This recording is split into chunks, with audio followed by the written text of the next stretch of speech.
कौन है ये टेस्ला बोट और इलोन मस्क क्यों इतना एक्साइटेड है इस टेस्ला बोट को लेकर, और कैसे यह हमारी मदद करने वाला है अलग अलग सेक्टर्स में, इन सभी टॉपिक्स को कवर करने वाले हैं वीडियो में। तो वीडियो बहुत ही इंफॉर्मेटिव है, पूरी जरूर देखें। तो टेस्ला बोट की शुरुआत होती है टेस्ला 2021 एआई डे इवेंट के दौरान, जब इलोन मस्क ने सबको इंट्रोड्यूस कराया अपने कंसेप्ट रोबोट से। अब इस कंसेप्ट रोबोट को नाम दिया गया था ऑप्टिमस या टेस्ला रोबोट।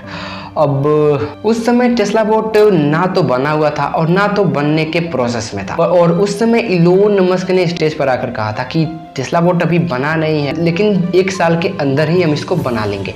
पर 1 साल के अंदर ही जब टेस्ला 2022 एआई डे इवेंट हुआ तो उस समय टेस्ला बोट बन चुका था और वह अपने 2 पैरों पर चल कर आया था स्टेज पर। अब टेस्ला बोट देखने में पूरा एक ह्यूमनॉइड रोबोट था। अब इसके अगर डिजाइन के बारे में बात करें तो देखने में काफ़ी स्लीक एंड फ्यूचरिस्टिक एस्थेटिक सा लगता है, और वैसे आप इसको देखकर सोचेंगे कि ये काफ़ी भारी होगा, पर इसका weight and height approximate human जितना ही है। अगर इसके वेट की बारे में बात करें तो वेट लगभग 5 फीट 3 इंच के करीब है, और यही वेट इसका 73 केजी के करीब है। अब वैसे इसकी कैरिंग कैपेसिटी अगर हम देखें तो कैरिंग कैपेसिटी इसकी 20 केजी है, और ग्राउंड से 68 केजी का वेट नीचे से ऊपर उठा सकता है। अब आप ये टेस्ला बोट की बॉडी देख ही सकते हैं। अब इस बॉडी में बहुत सारे एडवांस सेंसर्स लगे हुए हैं, और इन्हीं सेंसर्स की मदद से यह सबसे इंटरेक्ट करता है जो भी इसके इन्वायरमेंट हो, और उसी के अकॉर्डिंग ये सबको रिस्पॉन्स करता है। मुझे बताने की जरूरत नहीं है कि टेस्ला कंपनी के पास पूरी महारत है ऑटो पायलट की। इसी ऑटो पायलट टेक्नोलॉजी की मदद से टेस्ला बोट एक जगह से दूसरे जगह तक आसानी से चला जाता है। इसी Tesla bot camera, lidar, ultrasonic sensors वाले सूट से लैस होगा, जिनकी मदद से यह हमारी दुनिया को बहुत एक्सेप्शनल प्रिसीजन की तरह से देखेगा।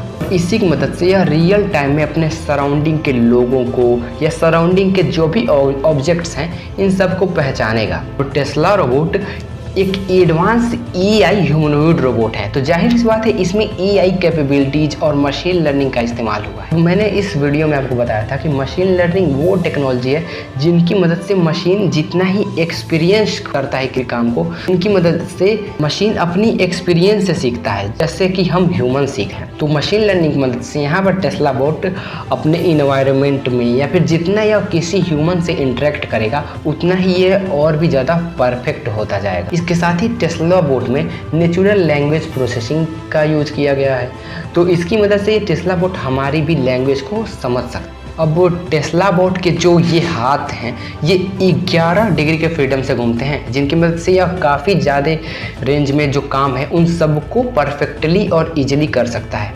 जैसे कि वहाँ पर दिखाया गया था कि टेस्ला बोट किसी गमले में पानी डाल रहा है, एक सामान को दूसरे जगह पर उठा के लेके जा रहा है, और ऐसे ही बहुत। तो ऐसे ही वीडियो में आगे बढ़ते हुए हम बात करते हैं कि टेस्ला बोट के एक्स्ट्रा ऑर्डिनरी कैपेबिलिटीज़ के बारे में।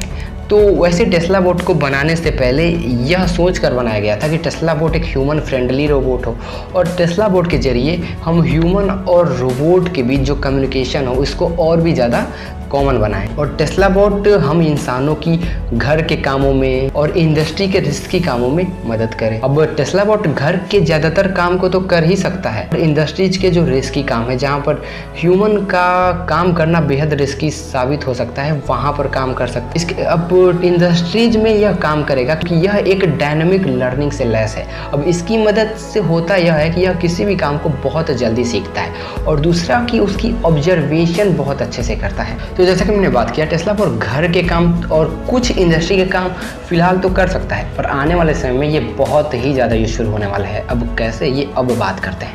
अब इंडस्ट्री में अगर हम कॉमन ह्यूमन की बात करें तो नॉर्मली कितने घंटे काम कर सकता है? 14 से 16 घंटे, और बीच में ही बहुत सारा ब्रेक लेते हैं। और अगर टेस्ला बोट यहाँ पर ह्यूमन की जगह पर काम करता है तो वह यहाँ पर 14 से 18 घंटे आराम से एक बार चार्ज होने के बाद काम कर सकता है। टेस्ला बोट किसी भी काम को ह्यूमन के कंपैरेटिवली और भी ज़्यादा इफ़िशियंसी से और भी ज़्यादा सिग्निफिकेंटली करेगा, और इससे इंडस्ट्री में प्रोडक्टिविटी और भी ज़्यादा बढ़ेगी और इंडस्ट्रीज रिवोल्यूशनाइज हो जाएंगे। फिर टेस्ला बोट ऐसे इन्वायरमेंट में काम कर सकता है जहां ह्यूमन का काम करना बहुत ही ज़्यादा रिस्की साबित हो सकता है। जैसे कि अगर हम बात करें, जैसे कि अगर कोई डिजास्टर स्ट्रिकन एरिया हो तो वहाँ पर ह्यूमन का काम करना बहुत ही ज़्यादा रिस्की होगा, पर टेस्ला बोट एक रोबोट है तो ये बहुत आसानी से मतलब वहाँ पर काम कर सकता है। इसके साथ ही कोई रेडियो एक्टिव इलाका हो तो वहाँ पर भी टेस्ला बोट काम आ सकता है। इसके साथ ही ऐसे काम जैसे कि समुद्र को एक्सप्लोर किया जा रहा हो तो वहाँ पर टेस्ला बोट को भेजना ह्यूमन के कंपैरेटिवली बहुत ही अच्छा डिसीजन होगा और वह वहाँ पर जाकर बहुत अच्छे से डेटा हमें दे सकता है। इसके साथ ही टेस्ला बोट का अस्तित्व में आना विकलांग व्यक्तियों के लिए गेम चेंजर हो सकता है। अब हमें बताने की ज़रूरत नहीं है कि इनको कितनी प्रॉब्लम होती होगी डेली लाइफ के काम में, और टेस्ला बोट को बनाने का मेन पर्पज़ ये है हमारे डेली लाइफ के रिपीटेटिव टास्क, बोरिंग टास्क और ह्यूमन की हेल्प करना। और तो ऐसे में वह विकलांग व्यक्तियों के साथ रहकर एक बहुत ही बेहतर मित्र की तरह उन्हें मदद कर सकता है हर एक काम में। अगर ऐसे ही हेल्थ केयर सेक्टर में बात करें तो डॉक्टर को ज़रूरत होती है एक बहुत ही समझदार असिस्टेंट की। तो ऐसे में robot with advance AI capabilities वाला असिस्टेंट मिल जाए तो इससे बेहतर क्या ही होगा। तो यह पेशेंट को अच्छे से मॉनिटर भी कर सकता है और ऐसे ही बहुत कुछ। टेस्ला बोट की एडवांस कैपेबिलिटी जिसे एक एक्सीलेंट टूल बनाती हैं एजुकेशन एंड रिसर्च के लिए। यह human robot interaction, machine learning, robotics and education जैसी फील्ड में हमारी बहुत अच्छे से मदद कर सकता है। तो फिलहाल हमने एकदम शॉर्ट में बात किया कि टेस्ला बोट अलग अलग सेक्टर्स में हमारी कैसे मदद कर सकता है। अगर आपको किसी भी सेक्टर में डीपली जानना है कि कैसे यह काम कर सकता है तो इसी वीडियो के कमेंट में अपना कमेंट छोड़ सकते हैं, हम उस पर वीडियो लाने का प्रयास करेंगे। और हाँ, टेस्ला बोट एक डेवलपिंग प्रोजेक्ट है तो हो सकता है कि इन फ्यूचर इसकी कैपेबिलिटीज बढ़ें और डेफिनेटली बढ़नी ही चाहिए। अब हाल ही में इसका अपग्रेड होने का वीडियो आया था जिसमें इसकी स्पीड और भी ज़्यादा बेटर हो गई थी। अब वाकई टेस्ला बोट रोबोट और AI के कॉम्बिनेशन के पोटेंशियल को दिखाता है कि यह कितना ज़्यादा पोटेंशियल रखता है।